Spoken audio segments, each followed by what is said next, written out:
British Army begins testing of new Apache AH-64E in Wattisham. The purchase of the 50 new helicopters includes a $2.3 billion training and support program with Boeing until 2040. Norbert Neumann visited the flying station and talked to the defense minister and experts. The British Army showcased the new Apache models and Boeing training facility with the presence of the UK Minister for Defence Procurement Jeremy Quinn on 20 January 2022. Wattisham Flying Station took delivery of 14 of the new aircraft in recent months, with 36 more due to arrive by summer 2024.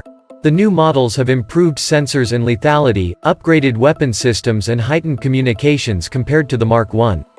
The new Apache also boasts a top speed of 300 km per hour, 186 miles per hour.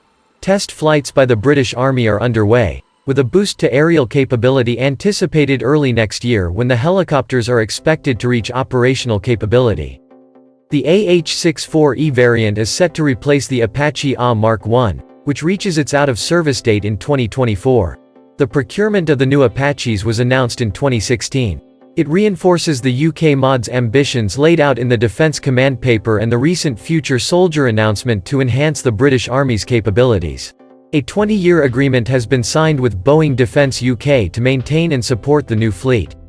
With £288 million confirmed for the first pricing period in place until July 2025, the agreement will support more than 200 jobs, including more than 165 at the Army Aviation Centre Middle Wallop and 45 at Wattisham Flying Station. The contract includes the delivery of 3 Longbow crew trainer simulated devices for the E model. 2 of them are already in the UK. The first was declared ready for training at the end of 2020 and the second is currently undergoing testing and installation. The third and final is scheduled to be delivered in 2022. Situated with frontline Army Air Corps Apache squadrons, the devices will play a key role in transitioning the crews to the new Apache variant. When asked about the significance of the procurement of the aircraft with respect to the MOD's multi-domain integration aspirations, Jeremy Quinn told Global Defense Technology, "If you look at the capabilities of the E model compared to what it's replacing, the parity, the extra defensive suites, the ability to be utilized from the deep and to ensure we have an anti-climactic battle. All of that is absolutely critical and plays exactly into what we've been doing through the integrated review. It is a sign that modern technology comes in that is more lethal, is more effective and it has that effective deterrence." Flying the new Apache, the AH-64E is a multi-role combat helicopter with integrated avionics and weapons, as well as advanced digital communications to enable real-time, secure transfer of battlefield information to air and ground forces. Apache pilots have to go through an additional 6-week course before they can fly the AH-64E, operations officer and pilot of the 662 Squadron Major Tom Anstey said. With a longbow radar placed above the main rotor blades, the new models can detect 256 potential targets at once, prioritizing the most urgent threats within seconds, up to a range of 16 kilometers, 10 miles, away.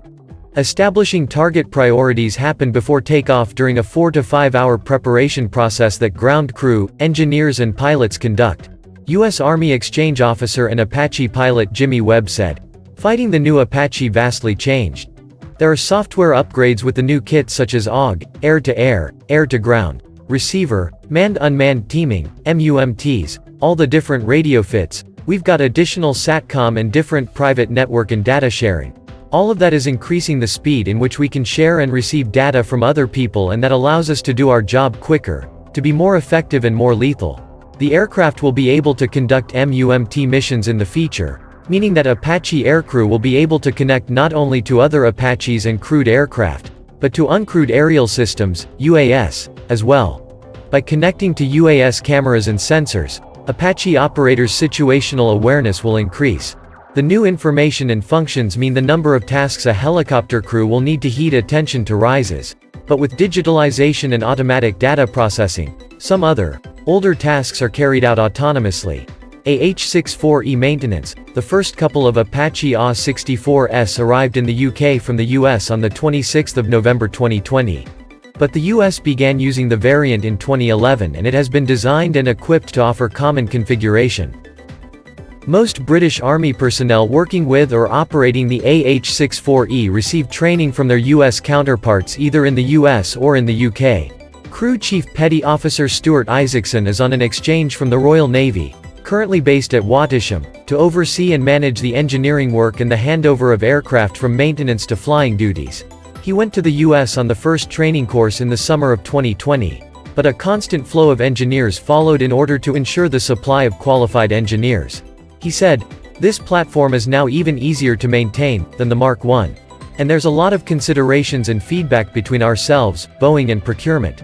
A large amount of the parts from the Mark I are used in the new models, which reduces production costs and aims to be more environmentally sustainable. There are components which are interchangeable between the two models. Life components, for example, can only fly 1,000 hours, Isaacson added. If we sent an airframe across to America and that had only flown 50 of those 1,000 hours, then that component would be suitable to be fitted to the new aircraft with the correct procedures of life tracking. The new engines, drivetrain, larger main rotor blades and avionics will deliver a significant boost in the aircraft's performance, but it also changes the aspects of maintenance and operations. The avionics is probably the most significant change within the platform," said avionics supervisor Corporal Craig Veryaard.